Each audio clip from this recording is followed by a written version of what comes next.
the Centre for Public Christianity, you're listening to Life and Faith. I'm Simon Smart. And I'm Justine Toe. And that's the trick of it, I think. We do what we need to do, and then we get to live. Because this is how we survive. We tell ourselves that we are the walking dead. Some call him Apocalypse. He was some kind of god. For thousands of years, he's been amassing mutants to take their powers. He always had 4 followers. Like the 4 horsemen. They took him. Raven, the world needs the X-Men. When they slaughtered Congress, we didn't wake up. When they blamed terrorists and suspended the Constitution, we didn't wake up then either. Now I'm awake. The end of the world, as we know it, looms large in pop culture. And according to these doomsday films and TV shows, it may involve zombies, or superheroes scrambling to save the world from some villain, or a fundamentalist totalitarian regime ruling America. Yeah, these films, I'd say books too, tend to reflect whatever our greatest anxiety is at the time. I remember in the 80s it tended to be nuclear winter. Before that, in the 70s, technology was going to take over. It's funny to me that both those things seem to have re-emerged. Yeah, I hear that James Cameron is going to reboot his Terminator franchise as well, again returning to this idea that technology is going to take over. So these films and TV shows don't just show us how the world could end, they also reveal something about the world that we live in. And our sense that even though we feel that things should be on the up because, we've got modern health, science, people are getting kinder, etc., well, perhaps things are actually a lot worse than we think they should be. I'm thinking, climate change or political turbulence in the US and Australia, let's be honest, Brexit, things like that. The picture these stories paint is often pretty grim, and sometimes people react by saying, surely we, that is the human race, would never let it get this far. Like we'd still be decent human beings at the end, right? Personally, though, I'm not so convinced. Well, we managed to find an expert on this topic. Yes, a person who has studied and published a book on pop culture about the end of the world. Alissa Wilkinson is a staff writer and critic for Vox.com in the US, and the author of How to Survive the Apocalypse, Zombies, Cylons, Faith and Politics at the End of the World. And we'll get to her thoughts on that in a moment. But we started our conversation with her job, because let's be honest, it's awesome. How did she end up as a film critic? It was kind of by mistake. So I actually majored in computer science and information technology in college, and I moved to New York City to take a job on Wall Street doing that, and I started dating my husband, and he had gone to film school. So we started going to a lot of movies together, and we started sort of talking about them, I guess, and it was a world that I hadn't thought about very much. And over time, I just got interested in writing about it. I started sort of doing it on the side. And I did that for about 10 years. And then the longer I did it and the longer I stuck around, the more people would hire me to do it. And so that was a lot of it. And, there are other pieces along the way. The more conversations you have with people who are really thoughtful about culture, the more you kind of learn how to talk about it and write about it and really think about it well. That's so... I guess we always hear about how we just often fall into our lives, but that's a really interesting track, computer science, to now you're around film festivals, you're kind of traveling the world, giving, lectures about this kind of topic. It's kind of a crazy thing, right? To have your life go like this? Yeah, although one thing you learn when you study technology is how to look at a problem and break it down to its parts and then think about the solution. And in some ways, that's a lot of what criticism is you're looking at a movie, you're looking at your reaction to it, and then you're thinking about why it works that way and how to explain it. And so I think some of the powers of analysis you learn actually are helpful in criticism. And can you tell us more about what being a film critic actually involves? Because presumably it's more than just simply, is this worth watching or is it not worth watching? Yeah, it's a lot of watching mediocre movies and then sometimes masterpieces or the opposite. And I think my job is to watch a movie as well as I can, which means bringing a lot of things to the table, my own experiences, things I know, frameworks that I have floating around in my head, and then be able to look at my reaction to it as a good watcher, hopefully, and then be able to articulate why that reaction happened. And then also to make space for the reader to kind of have their own experience with the work of art. So really, I'm interpreting the work of art, perhaps, rather than critiquing it, and trying to make it accessible. to an audience, to a reader who might not have that experience. Sometimes it's to just say this is bad or this is a masterpiece.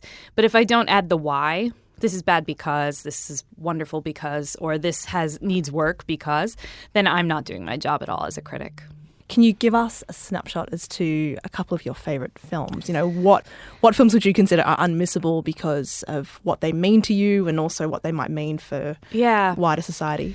If I were to say, if it's okay, films from this year that I found that way, they're all very different. One that seemed very unmissable to me was the kind of comedy horror film Get Out. Mom and Dad, my black boyfriend will be coming up this weekend. I just don't want you to be shocked that he's a black man. I ain't never seen you like this before, bruh. Meeting families and taking road trips. Don't come back all bougie, man. Come back, get your damn pants up to your damn stomach.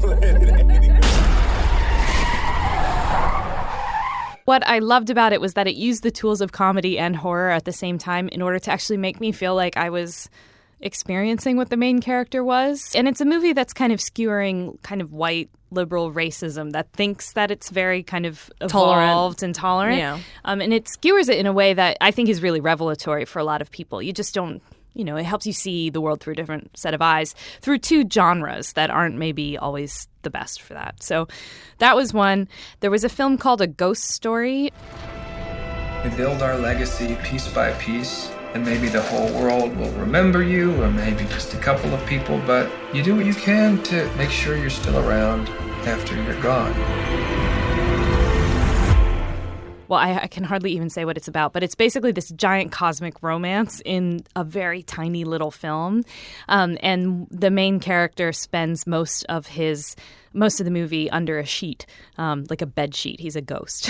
And the filmmaker, I got to talk to him about it, and he said, well, it's really about thinking about your legacy, how who you love shapes history and the future, all these things wrapped up in this film that almost feels like an experiment by some children for make-believe or something like that. And then also, I've just seen a whole bunch of films, but one of the ones that I'm really excited about that's coming out is The Shape of Water, which is Guillermo del Toro's next movie. You may think that thing looks human. Stands on two legs, right? But we're created in the Lord's image. You don't think that's what the Lord looks like, do you? Del Toro is not even always my cup of tea, but this one is like a fantasy and a fairy tale. And it's also really about like people who feel like they're different and how they're alone, but also how loneliness can kind of be something that brings people together, which sounds really pedestrian for what it is. It's a very gorgeous looking film, and it has some great performances. I was really happy to have seen it.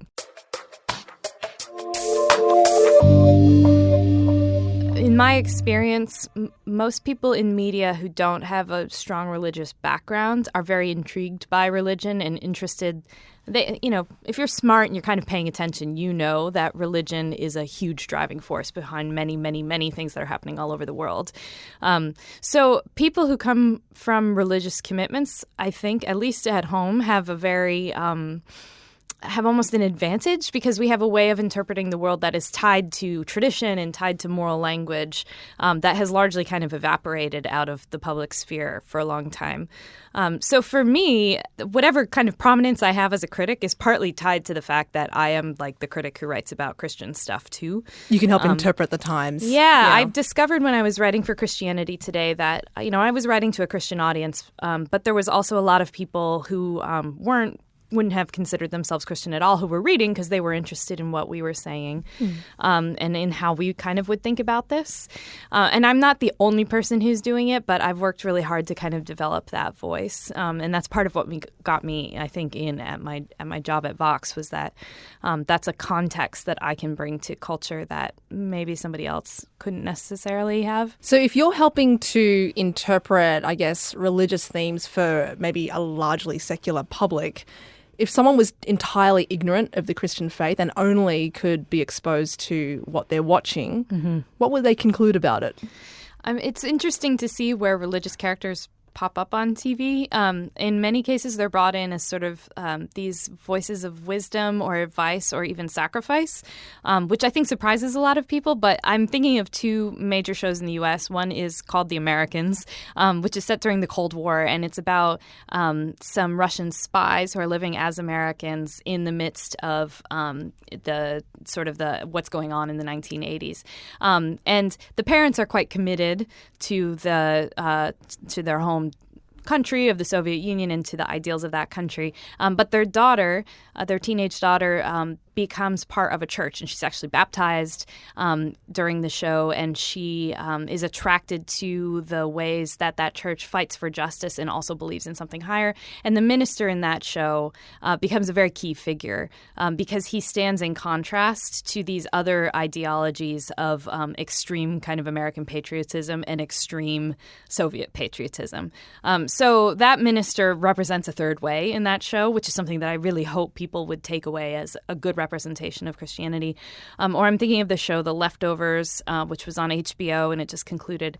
And in that show, there's a character who is a minister and right at the beginning of the show kind of has a crisis of faith. And then throughout the show is seen to have moments where he has more faith or more doubt. And he kind of is wrestling with his relationship to God in the midst of a big tragedy that kind of prevails over the whole show. And throughout the show, he is the person who people come to for advice, but he's also a very real person who struggles. And he's not even the show's main character, but he is, to me, a very good representation of what it is both to be a minister but also to be a Christian. So I would hope when people see that, they see that in that a contrast to what they might see in the media or even just in the people around them. In the U.S., Christians are kind of caricatured right now and not entirely wrongly as hypocritical, as not really standing for the things they've always said they stand for. And this has to do with the political situation and many other things. So I hope that the contrast in those kinds of characters on TV to the characters we might see on the evening news might actually give people a fuller picture of what Christians are.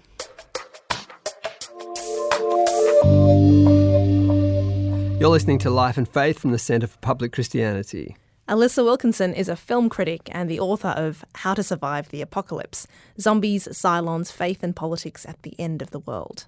And it does feel like there's no escape from the zombies, dystopian futures and apocalypses that will certainly bring about our end.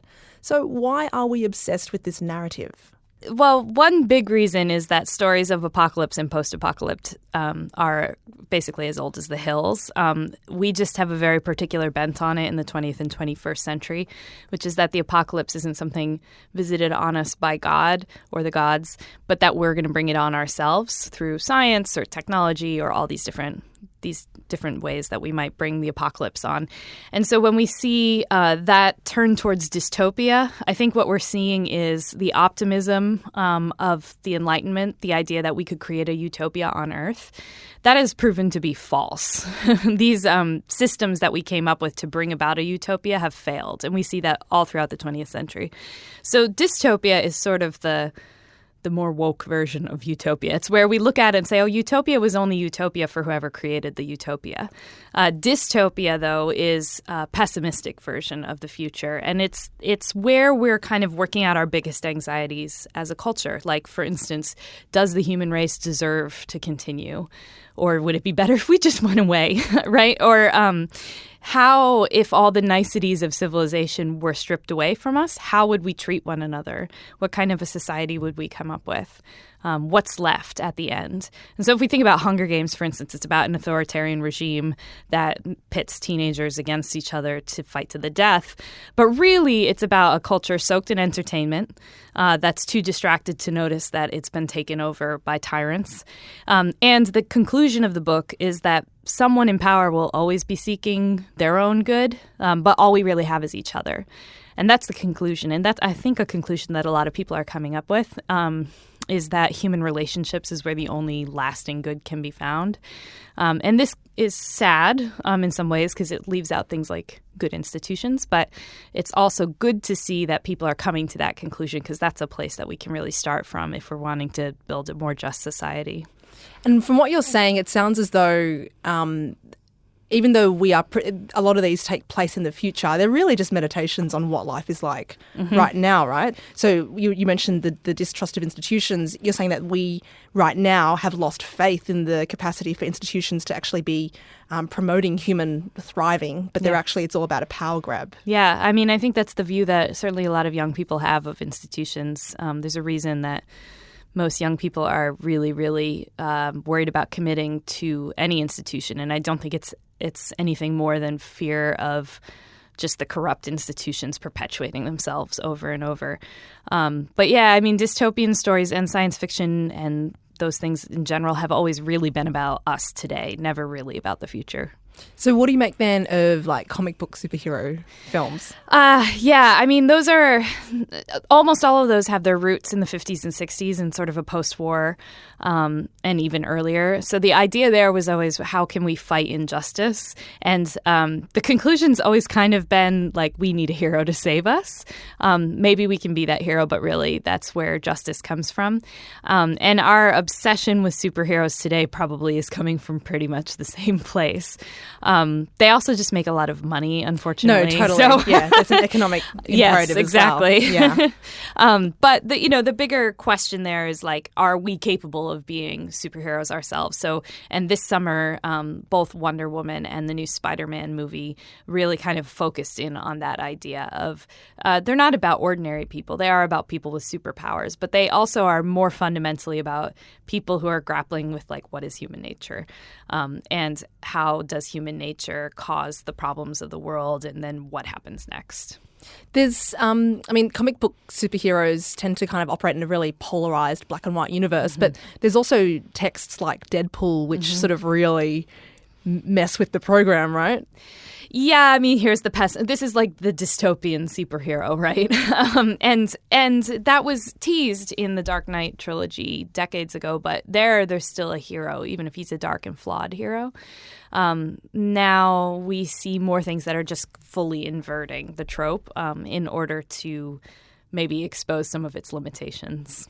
And what do you think also about The Handmaid's Tale? Like, I haven't watched it, I have to admit, but I'm familiar with the earlier film adaptation and the book. I mean, it's interesting. The book was written in the 80s, in a way, in a kind of reaction to the Reagan era.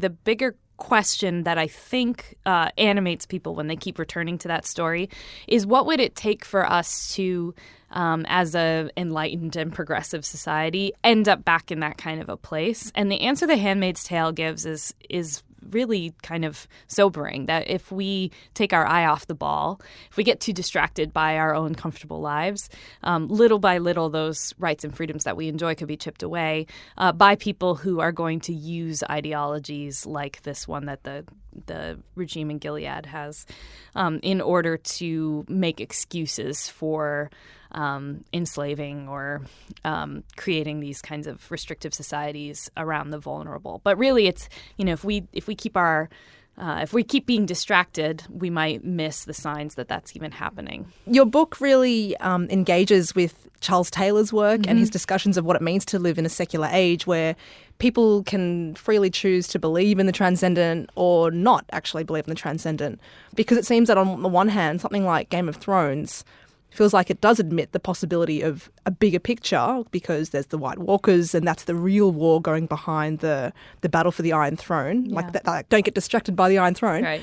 But on the other hand, there's something like maybe The Walking Dead or The Hunger Games where there's not really any transcendent order to be worried about. So like as our secular age and that option to believe and not believe, that's reflected, right, in our stories as well. That is, yeah. And I mean, it's interesting to see it in Game of Thrones because it is in a... it's in a genre that is kind of tied to things like mystery and forces from the beyond and all of these things. And yet, for the most part, for most of that show, the story had been one that was very, like, quote unquote secular. Here are these people. It's just purely power. That's what it's all about. And there's always been this feeling that something is coming, right? Not even the feeling, but like something that's bigger than us. And the zombies in The Walking Dead kind of operate in a similar way. There's all these kinds of ways of thinking about the world through old tropes that take a flattened universe and make something more cosmically rich out of it. And that's, I think, what we see in a lot of these stories, is this grappling with whether the world is enchanted or not, and where is it enchanted, and what does that mean for us. Let's talk about that idea of enchantment and disenchantment in terms of our love for stories, because we all want justice to triumph, the good people to win. We want redemption. These seem like really religious kind of themes. So is there a return of the religious in this genre, or did it never go away and we're just now paying attention to it? I don't think it ever really went away, but I think it took on a different shape in many ways. I've been thinking about Stranger Things, which is this Netflix TV show. It's interesting because it's drawing on all of these older sci-fi and fantasy stories, and yet it's kind of creating a new one for our age at the same time. But the concept of Stranger Things is that there is a world around us that is in a dimension we can't totally see it, but it can affect ours, and the wall can become thin between those things. And that re-enchants the world in a way that is kind of stunning and feels right when we're talking about a story about children, because when we're children, that's what we believe. And then we grow up and we stop believing it. So we're sort of brought into the story and brought along with it to recognize ourselves in it. And then this sort of mysterious or this transcendent thing pops up, and it adds a new dimension to the story, but it also kind of, I think, generally shows us that that's something we're really longing for. A lot of these stories are really good at diagnosing our contemporary anxieties, but they seem relatively silent or hesitant when it comes to offering solutions. But you and Robert Joustra, your co-author, are quite optimistic that, you know, the world's not going to go to hell in a handbasket, if I can put it that way. What are the grounds of that optimism? Yeah, when we hit that point, we're really working out of our Christian commitments, for sure. Christians believe that the ultimate end of history is in God's hands. That's the framework we're coming from. And so with that in mind, it gives us a lot of space to operate without fear of the future or of each other. And so in the book, we actually take as our model Daniel from the Old Testament, who was a character who was carried into exile by a foreign kingdom, and he was serving the king, but he actually chose to serve the king. He chose to work for the flourishing of the place in which he was living, even though that wasn't his native land, so to speak. And so he became chief of the magicians, and he worked to interpret the dreams of the king, and he actually invested in that culture. And so we talk about sort of that option. That's the one that we would like to propose, is that there are many, many places where we can serve those around us, maybe even in ways that might make us uncomfortable or might not be safe feeling for us, but they bring us to a place of loving the world in which we're placed.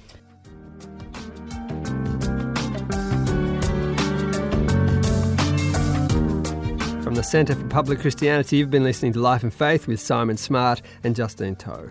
I don't think anyone except Alissa Wilkinson can land a conversation about death, dystopia and the end of the world on such an uplifting note. If you want to read more from Alissa, you can see her work on vox.com, where she's a staff writer and critic, or you can get her book, How to Survive the Apocalypse, Zombies, Cylons, Faith and Politics at the End of the World.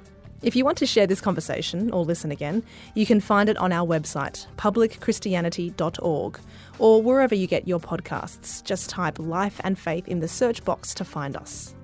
If you're listening on Apple Podcasts, please hit subscribe and leave us a rating or review. It helps us, and it helps other people discover our show. Next week. I didn't choose my caste, right? I was born into the caste, and I was born into upper caste Catholic family, and raised as such by my parents and grandparents. So I went through some of the brainwashing that upper caste people do.